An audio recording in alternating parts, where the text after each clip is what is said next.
go for it, music. So you get to learn how to make sets like this. You take lighting, so you get to learn lighting between studio and field.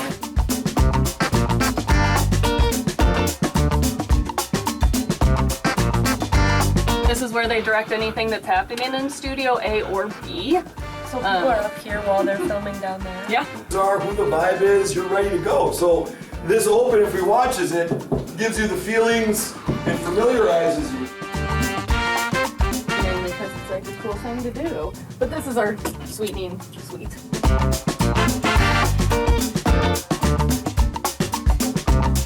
We do have what's called a career hub here at MATC. You can meet with them here on campus, or you can meet with them virtually. That's what I'm teaching. I'm teaching how you can go out with a full kit, full crew, and actually get quality audio.